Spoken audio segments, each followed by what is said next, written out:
Welcome. So who have we got today? There's three of us speaking. Firstly, we've got Gunn, who's our head of digital, looks after corporate brands, websites, employee campaigns, digital, B2B, basically all the work that we do in digital.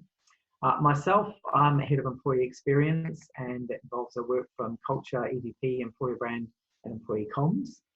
And also joining us is Fraser, who is head of our corporate reporting communications, and Claire obviously manages and leads the team that deal and produce and support our clients with our hundreds of reports that we do every year. But first, before we start, I think it's really important to have a look at some of the opportunities and the challenges that are facing business at the moment. So at a broader level, there's external pressure around climate crisis, and the need for purpose beyond profit has been really growing in the last short while. And what's happened is the current COVID-19 pandemic is having a profound effect on business all over the world. And anything else, I suppose you could say it's turbocharged a lot of these issues. So when you look at a lot of these trends and opportunities here, the things that have been happening in business for anyway, some of them are a lot more amplified at the moment, such as culture, social impact, engagement, integrated thinking. Certainly resilience and recovery is something that our clients and we're all starting to look at the moment. So most are all still very relevant in these changing times, but there's some that are under a bit more scrutiny. But it's really, really important to think very, very carefully about how we engage and communicate with all our stakeholders around all of these issues. In fact, it's becoming a lot more joined up. So what we're going to do today is just have a look at some of these issues through the lenses of three different areas. Firstly, starting with employee communications, then we'll look at investor communications, and then finish up with having a look at impacts and challenges for customer communications. So let's dive right into employee communications. So clearly, people and culture are right at the top of the agenda at the moment, and right in the focus for every business pretty much around the world. But what's really important is it's actually about kind of the brand experience and about joining up. We're at a different scale, and the change and the impact on internal communications, having worked in that field for 20 years or more, I've never seen the pace of change, and I've never seen the way that people and internal comms has had to really come to the fore and really jump in and take the lead in organizations at the moment. And interesting, many of the challenges we thought that we had before around communicating with employees, digital and being more connected, and how do we, trust people to work from home, all those things, all the barriers have disappeared. So suddenly we're in a place where we've had to, scramble and do things really quickly at scale, which has been really challenging. And I read a really interesting article the other day that said internal comms now have become the heartbeat of the organization as we, daily, regular communications out, keeping people informed and motivated. So it really is the time to really dial up how we're looking after our people and our employees. So we'll have a look at some trends here. Like I'll put this all on the page. The Institute of Internal Communications did a survey recently to 500 internal communicators just to sense what's changed for them through COVID. And I think it's really interesting. 83% of respondents said the crisis had positively impacted trust in communication, and 76% felt that the crisis has positively impacted trust in leaders. And we'll talk about those two things in a moment. And the top three key messages, probably no surprise. One, working remote and business continuity, how people are supported. Public health information, that speaks to wellness.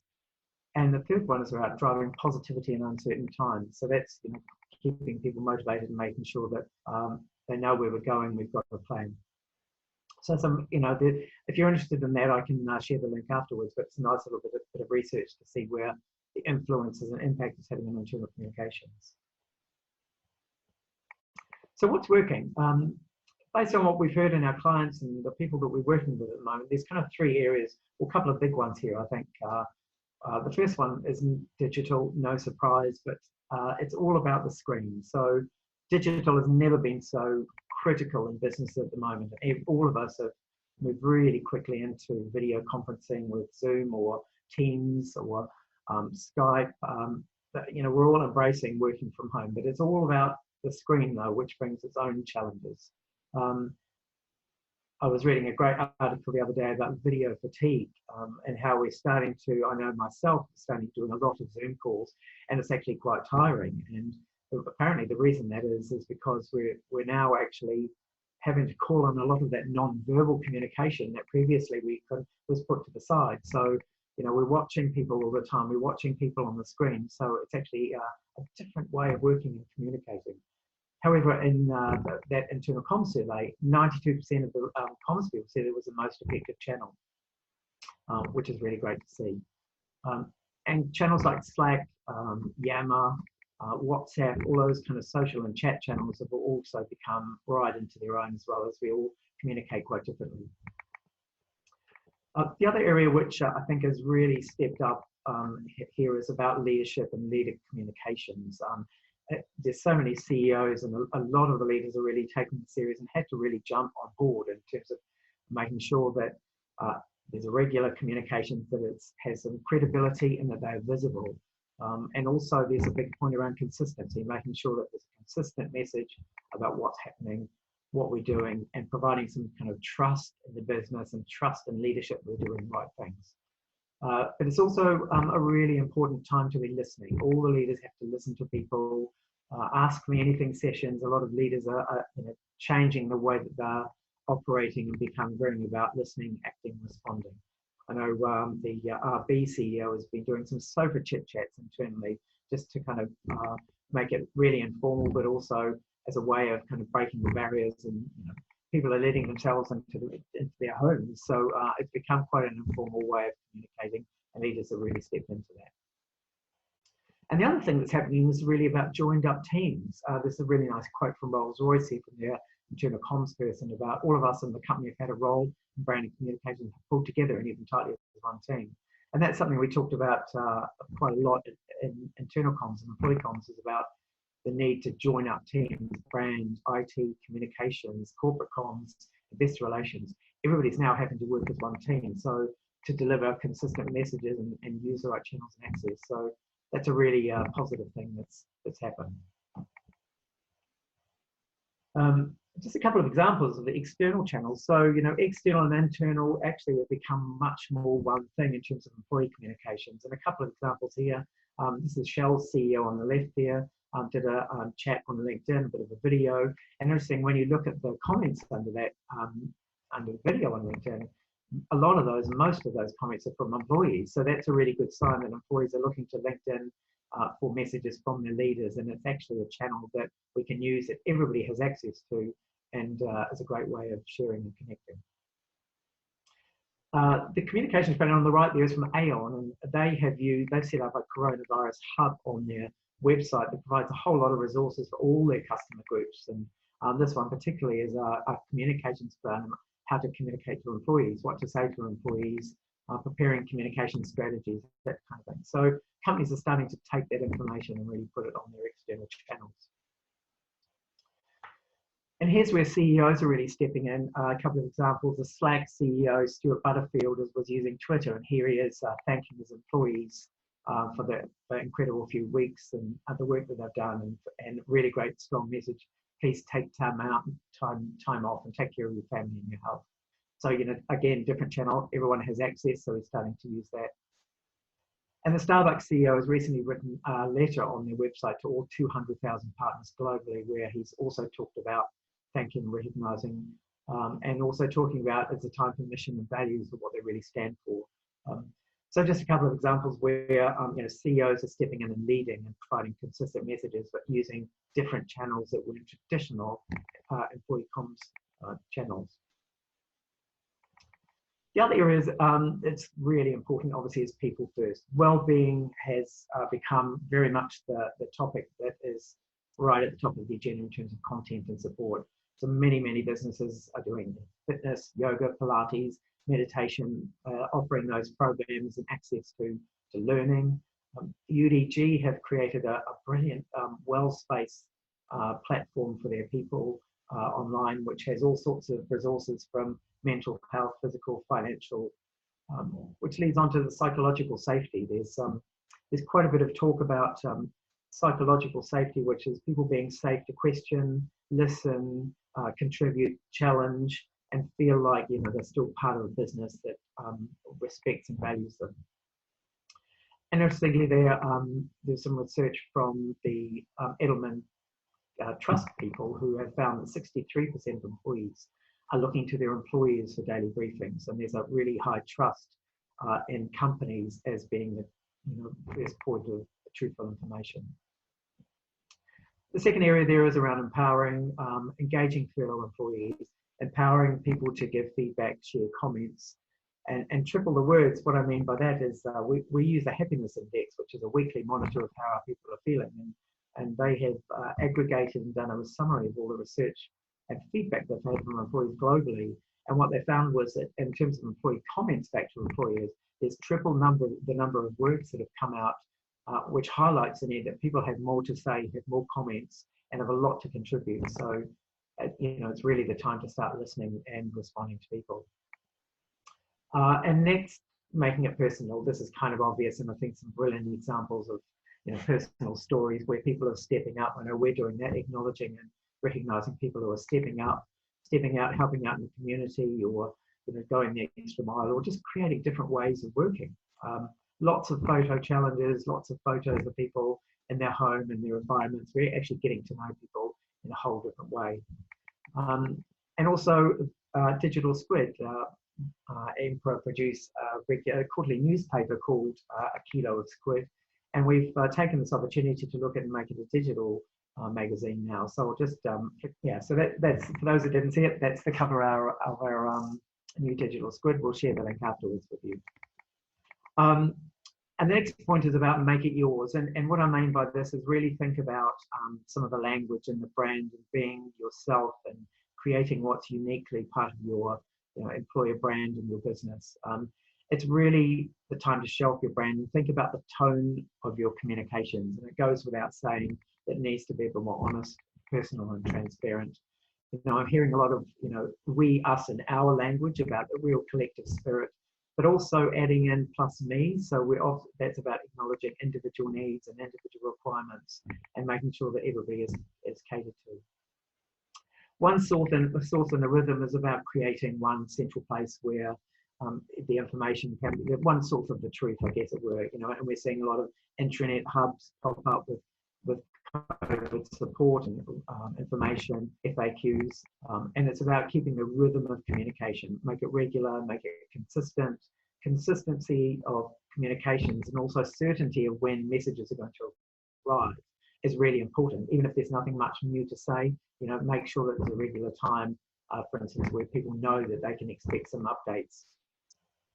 And the last piece is about language. I think, it's really interesting. There's a whole new language popping up. We're talking about pinging messages. We're talking about calling instead of chatting. We're Zooming, where there's lots of different ways that we're communicating. And also, I think it's also important to avoid some of the cliches and phrases that are becoming a little bit overused, unprecedented times. A lot of people have talked about the new normal, but as we start to rebuild and think about what's next, the new normal may be about building better or building differently or coming back or reshaping. I'm also hearing a few kind of warlike phrases about fights and those kind of analogies. Again, it's about finding the language and the tone that represents your brand and actually helps people to move into a different space, feel supported and energized and kind of motivated about being in it together. So just to round out that section, there's 5 principles for employee communications that I've talked about. 1, make sure it's straightforward information, one single source of the truth. Leadership is vital. The leadership team, CEO, and all the leaders should be making sure that they're consistent and regular and on point. Consistency and certainty, even if there's no news. Show care, encourage open conversations. There's a lot of people want to have feedback. And make it personal. Share your culture in action. This is a really time to kind of dial up the personality. So now I'd like to hand over to Claire Fraser.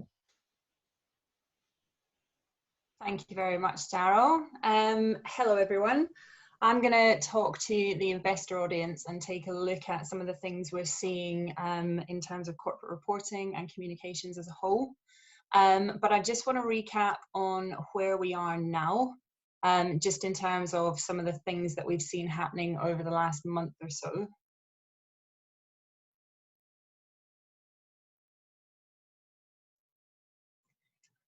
So over the past month, we've seen lockdown change all manner of norms.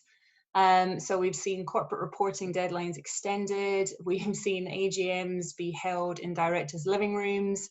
And in terms of the AGM in particular, we ourselves went through some early explorations of whether it was possible for companies to hold virtual AGMs, which didn't seem possible prior to now.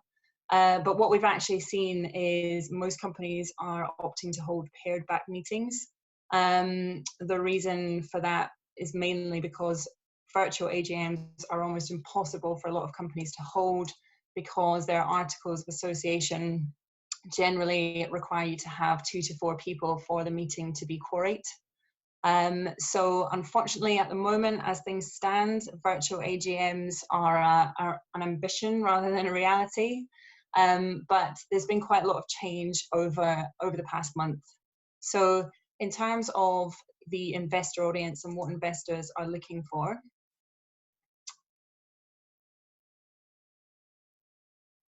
there are 5 main things that investors want to know from companies at the moment. And it's very much focused on the next few weeks and months. So what you see in front of you are some findings from the FRC, who did some surveys and captured some investor feedback.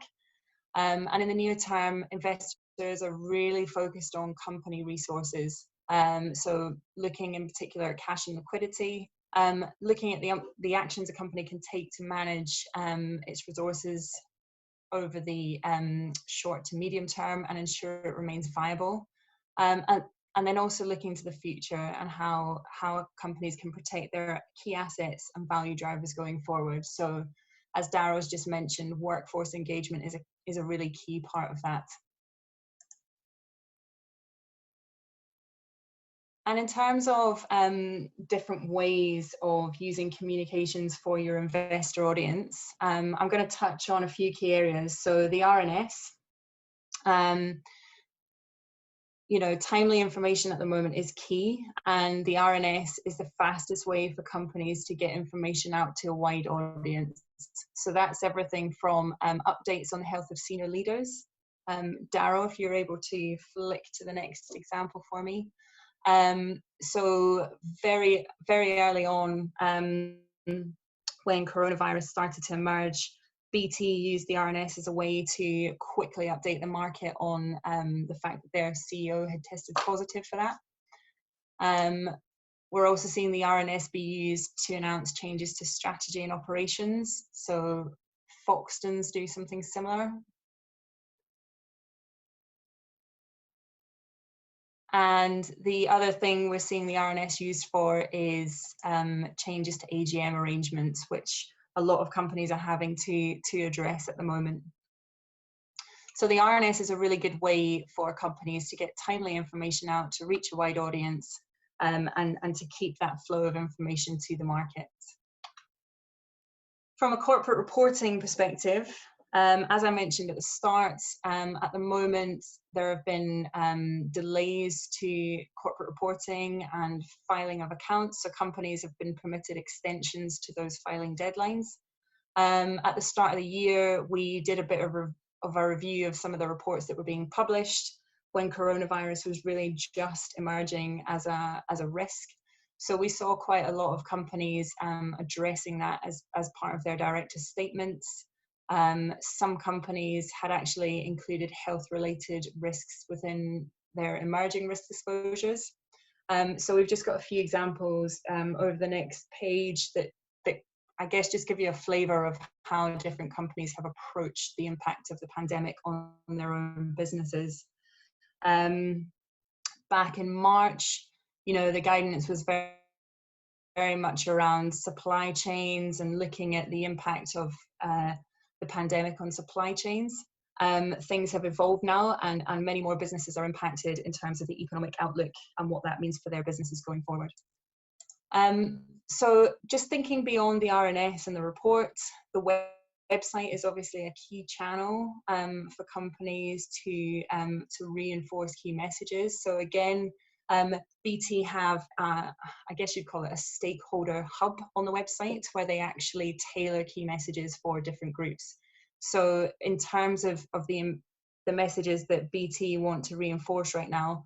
You know, they do have a lot of key workers who are still out and about, keeping the country connected. So they're just sort of reinforcing what that action plan is, you know, stating their position in terms of pay freezes, salary cuts, how they're kind of rewarding that workforce. So just touching back on some of Darryl's points about, you know, employee engagement and keeping that workforce connected and engaged throughout this process is really important.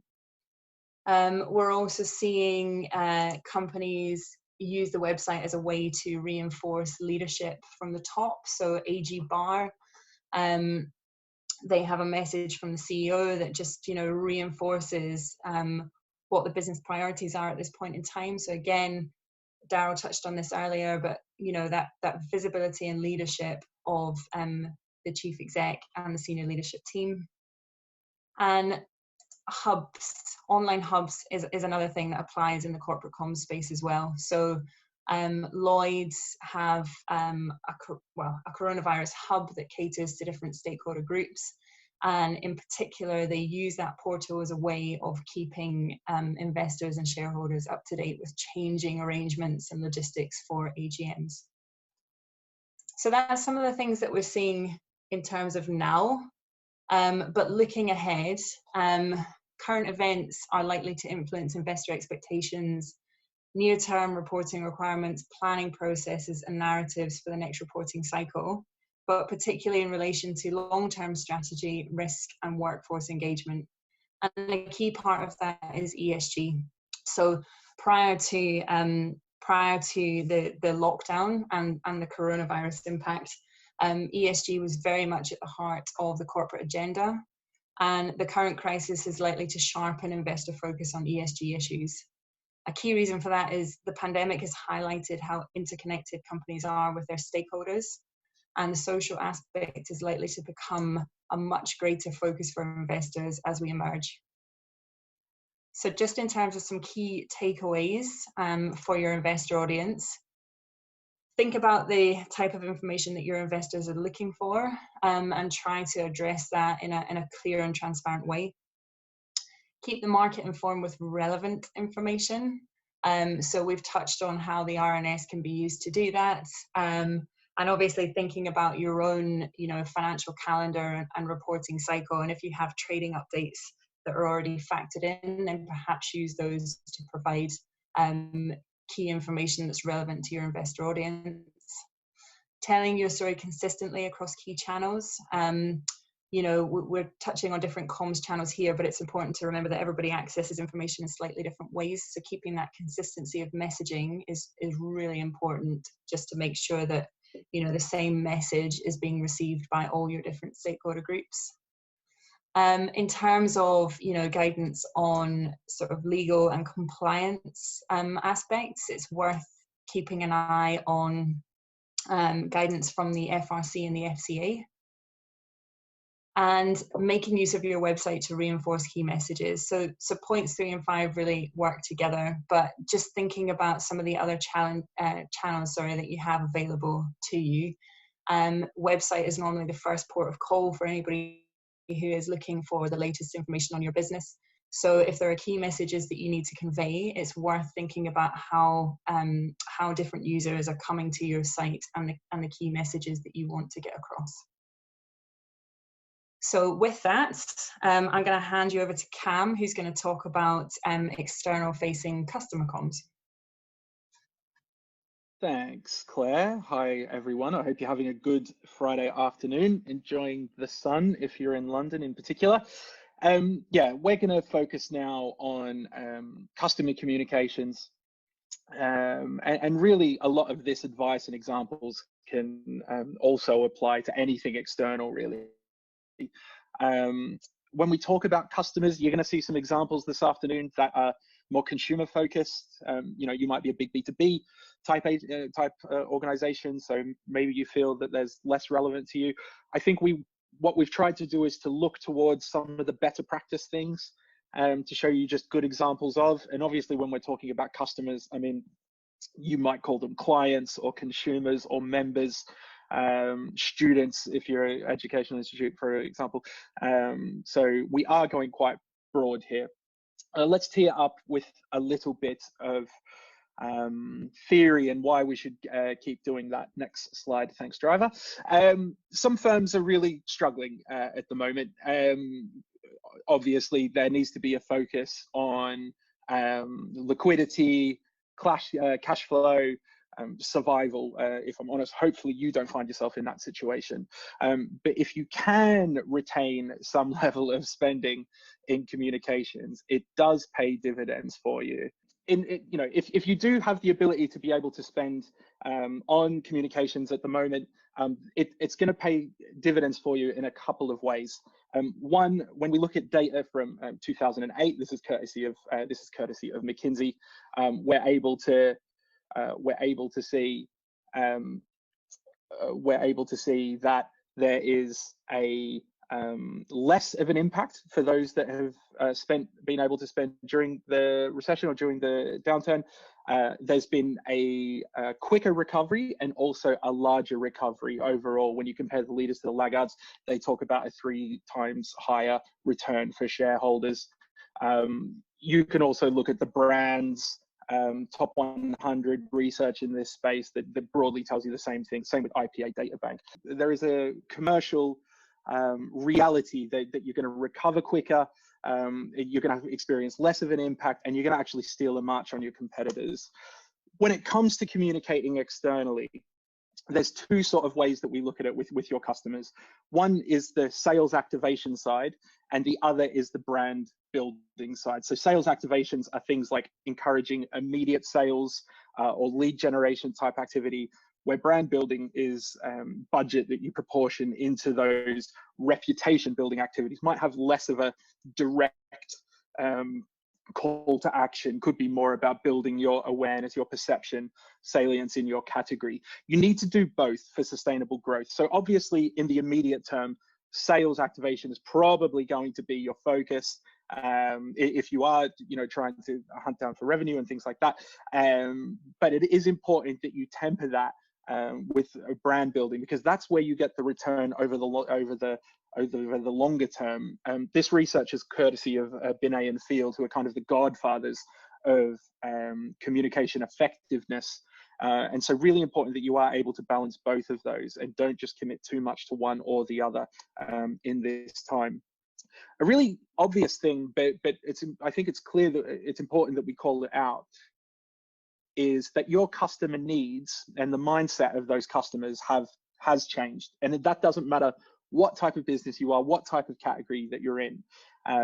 You know that as an individual, the things that you required from the brands or the products or the services that you work with is a little different. And you as an individual also have all this different mindset and need states at the moment. So whether it's, you know, you're feeling particularly anxious or isolated, or you're worried about family, you're worried about job security, or you need brands to be able to deliver stuff directly to you, or you need a bit of distraction, or you need to engage with them a different way. This pandemic has impacted the people that that you rely on in terms of the sustainability of your business. It's impacted what they want from you and what their current mindset is like.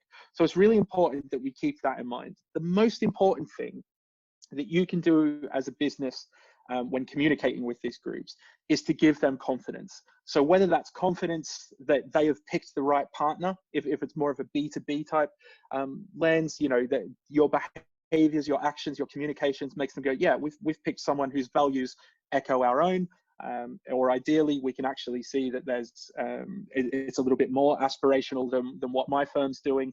You know, confidence that you're going to be there right when you're needed. So if it's about immediate customer service or response times, or just the confidence that you've recognized something's happened and you're doing something about it. So if you take nothing else away, when it comes to communicating this group, you know, you can give confidence through reassurance, you can give confidence through frequency of contact, you can give confidence through just the messages that you have. But that's the thing that you need to be driving to. When we look at what brands are doing, there's kind of 4 buckets or chunks that we've kind of looked at. And we're going to have a look at a couple of examples now. And the first one that I do want to have a look at is Delta Airlines in the States. Obviously, if you are in the travel industry, you have been just, you can't even describe it, is impacted. You know, it is shaken the foundation of your service and your business to its core. And that's why we felt it was a good place to look at, well, what are they doing in terms of giving that confidence and reassurance to the customers that are out there? Delta seems like a nice example. Obviously, airlines in particular, my goodness, completely turned upside down by this situation. But let's have a look at how they're communicating with their customers online.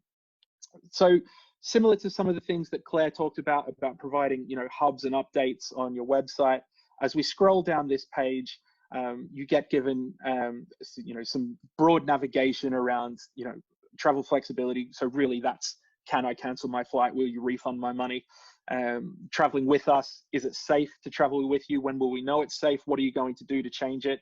And then the caring for you is really about community outreach. And as we sort of scroll down the page, you've got some latest updates here. So you're always seeing the most recent updates. And this is when they start breaking it into FAQs. So in the session last week, if you came to the digital session, we talked about FAQs as a mechanic to help do a couple of things. One, to get across a lot of information, you know, succinctly in a language and format that people will understand, but also to take a little bit of the burden off call centers and pushing people towards online self-service where possible, because, you know, who knows what sort of capacity your customer service thing is running at. So we look through these, we've got, you know, FAQs there. You've got some things here about, look, this isn't going to be forever, some nice reassuring messaging as well. The thing that I did particularly like is a recognition from the firm that, you know, our hygiene practices or our safety practices in the past, which I'm sure were outstanding, but they've actually, you know, forced themselves to step up and, okay, here's how this is going to impact us beyond the immediate, which I think is great, and shows a good bit of foresight. Darryl hit on this as well, update from the CEO. Changes to how flying is going to be different when things go back to some sort of, you know, I dare say, normality. And then the thing that we really did like, when you get to the bottom, the ability to search for a topic, and that topic, you know, particularly being in relation to coronavirus. Obviously, not everyone is Delta. Obviously, not everyone has, you know, the immediate, am I going to get my money back? Am I going to travel? But there's some good fundamental ideas that you can take from this. And I think that's about providing a bit of a one-stop shop for customer service within your overarching customer service approach. Let's have a look at some brand communications, and I don't dare risk jump back into that presentation. I'm going to talk about Aviva, who, again, similar to what Claire showed, at a corporate level, has done a brilliant job of creating one of those, you know, multi-stakeholder coronavirus hubs. What we're looking at the moment is the more consumery customer type angle. And let's see what they've done as well, because there is some patterns here that we can learn from. So, you know, immediate, you know where you are in terms of signposting. You know, you're here because you need coronavirus updates, help, support, whatever it is. This is who you're, an existing customer, you need a policy.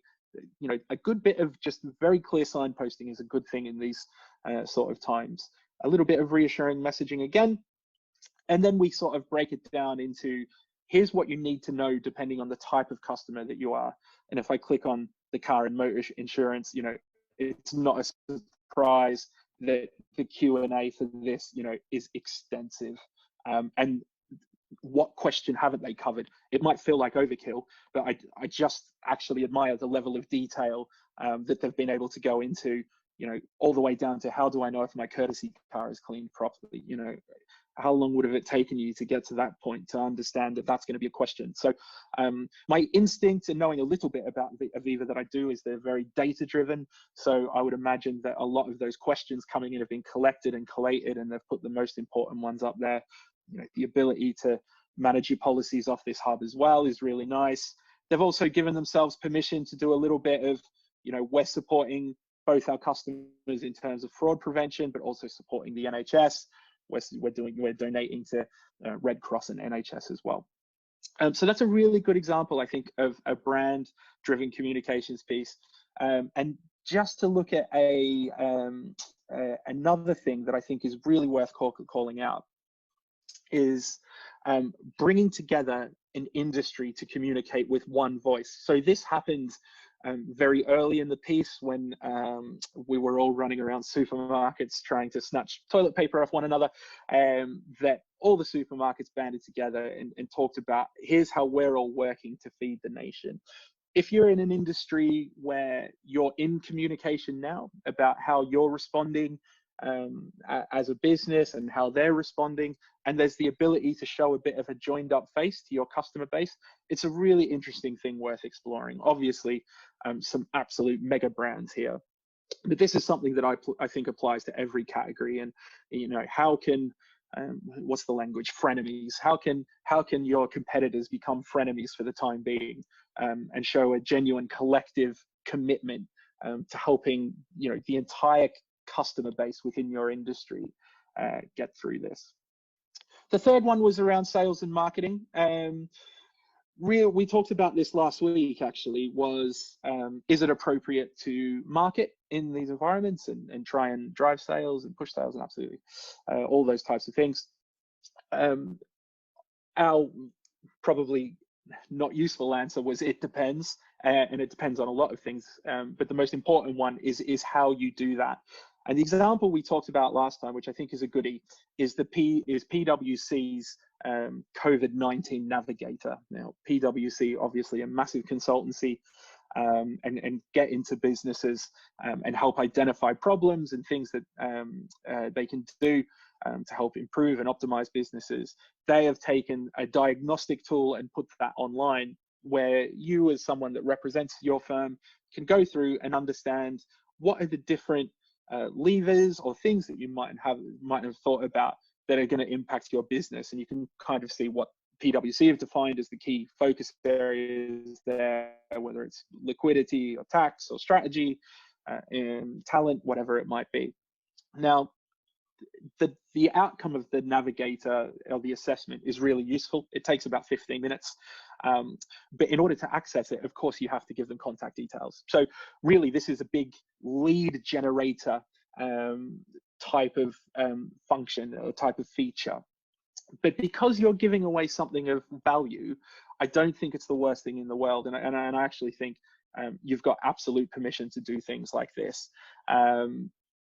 If you can provide unique insight into the current situation, level that up to reassurance, confidence, do proceed. Do feel free that you can proceed. The other example that we talked about was SimilarWeb, which is a digital insight tool or platform, if you like. So what they do is collect search and trend data from around the world and package it up. And mostly that sits behind a paywall, and the things that you would expect. They're protecting their IP. What they've done is made all their coronavirus data available publicly, and constantly update it, so you can have a look at what sort of traffic is going to people like the World Health Organization or the CDCP in the States, or ECDPC in Euro. You can scroll down and have a look at the different industries and see the volume of travel, who's going where, the volume of traffic, sorry. So that's tourism. We've got health, news and government as well, online shopping and food delivery, what's happening on social. So this is also a good example of almost marketing by stealth, I think, by being able to demonstrate your expertise, your knowledge, your insight, and being able to share that with a wider audience. Again, if you do find yourself in a category where you can do that, and you can tonally get it right, you have absolute permission to do that. Last thing we're going to talk about, and it's the difference between actions versus ads. I think most people have been surprised, probably genuinely surprised by the actions, positively, by the actions of a lot of businesses, particularly UK. The support for the NHS, the ability to support essential workers, the ability to support care home workers, etc. We've seen everything from food retailers discounting their products for NHS. So you've got the Pret example on the left, discounting lunch by 50%. We could have picked any high street food brands and shown that. Addison Lee offering free rides for the NHS. Just about every single alcohol brand I think in the world has turned their distilleries, or at least some of their distilleries, into sanitizer production. So the BrewDog example is that they've been able to create hospital grade sanitizer really quickly. The LVMH example, for those that were there last week, know that I absolutely love that, because when you're a luxury brand and you can play with your branding and your logo in such a way while doing something really easy. And I think arguably they were one of the first big companies to do something like this. And it wasn't about it being pretty and beautiful. It was about getting it done and getting it into the French healthcare system.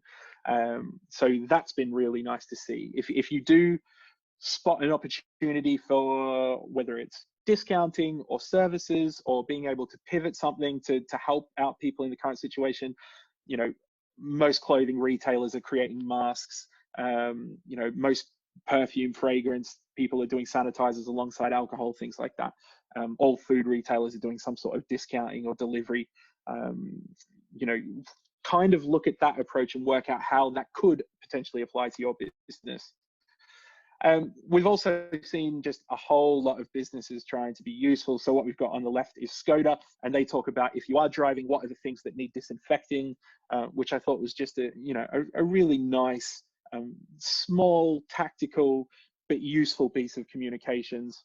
The Body Shop did a whole series on self-care and wellness, just for NHS workers, that also came with free Body Shop products as well, but it was a whole little routine for people to go through. So that's just a genuinely useful thing. I think some of the creativity for customer communications has been really clever. On the left hand side, you've got Nike talking about, you know, if you've ever dreamed of playing for millions around the world, now's your chance. Everyone's stuck at home, you know, you've got the ability to have everyone look at what you're doing if you choose. I thought that was a really lovely play on what they do. And the version on the right is nearly my favorite example from Jeep, very outdoorsy, masculine, flying over mountains, busting through the countryside. And they're talking about the best view for these days, looking through the grill and being in the garage, so the car not being out at all, and encouraging people to stay home. I thought that was a lovely play on their reputation and what they want to stand for in the market. There is a sort of health check about making sure you get the tone right. I think what you're looking at here is things encouraging social distancing. So McDonald's with the arches separating, the Chiquita banana logo without the person on the logo as well. Fairly ridiculed online, things like this. It doesn't really help everyone. It's nice to be able to play with your logo and play with your distinctive assets, but just make sure that you read the room. It is serious, you know. There is massive health implications, obviously. So make sure that, you know, creatively, you're not just copying everyone else. Make sure that you're doing things that are tonally right for your customers, tonally right for your industry, and right for the situation at large. So some questions to ask yourself when it comes to customer comms. Number one, what are you hearing? Right now is the perfect time to be listening to your customers in particular. You know, how has your view of customers changed? Like, rapidly get to a place where you can go, you know what, they used to be this, but now they're kind of in this area, whether that's short term or long term. But do take the time to understand their new needs, their new attitudes towards their mindset, their well-being, and what they want from you and your firm. Number two, understand what the implications of this could be on your product or service offering in the coming months. So you could have supply issues, distribution issues, you know, being able to get face-to-face with people, being able to develop relationships, work out how you're going to navigate, assume that this is going to be what it's like for a little bit longer. How are you going to navigate that? Does it potentially open up a whole new way of doing business, a whole new service for you as well? Number three, look at what reassurance you can offer, and just really do constantly hit in the fact that you're giving reassurance to people that your services are going to be as unaffected as possible. Perhaps your services or your products will improve as a result of this. That will go a long way in terms of the reassurance. Have an honest look at your marketing and work out if you're playing into these new needs, addressing their anxieties, or are you just trying to sell more stuff, right? Is what you're doing genuinely solving a problem and you're marketing around that, solving a problem, helping people feel reassured, more confident, or you're just trying to sell them another widget? You do need to take a hard look at yourself and look at that. And the last point I think is a really good one is, update your communications plan to reflect what's happening. We're all at home. Investing in billboards and out of home makes no sense at the moment. We've seen things like a massive uptick in email open rates, in people engaging with social content, but also with people deliberately tuning out of devices. So if you're doing campaigns based on time, weekends are actually dropping off because there's such high device usage, Monday to Friday.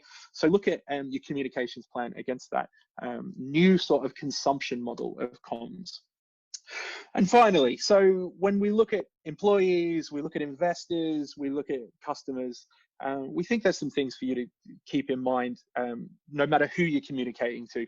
One is to be active. Make sure that you are communicating in some way. We said this last week. There's too many businesses that have failed to acknowledge publicly that this is something that's happened. This is what they're doing about it. So make sure that you have something out there in the world, and make sure that it's not just a set and forget, that you are being a bit, you're updating where appropriate. Number two, be empathetic, communicate with empathy. I'm sure all of us are, mature, communications leaders that understands the value of empathy, particularly at a time like this. There's no point, trying to make something happen that's not going to happen, and that you get the tone right. And we talked about it before, the tone that's right for the situation, that's right for your category and right for your business. Number three is around being consistent. So saying one thing to one group, another thing to another group. Maybe you put something out every day for a week, and then no one hears from you from a month. Maybe you've got a wild creative over here and something more static over there. It is really important that you're quite consistent in your messaging, in your timing, and so that sort of sets an expectation of when people could hear from you. Really important, particularly in the employee space, that's consistent. You don't want employers going dark. Make sure that you're joined up. So communications should always reflect what the business is doing and the strategy of the business.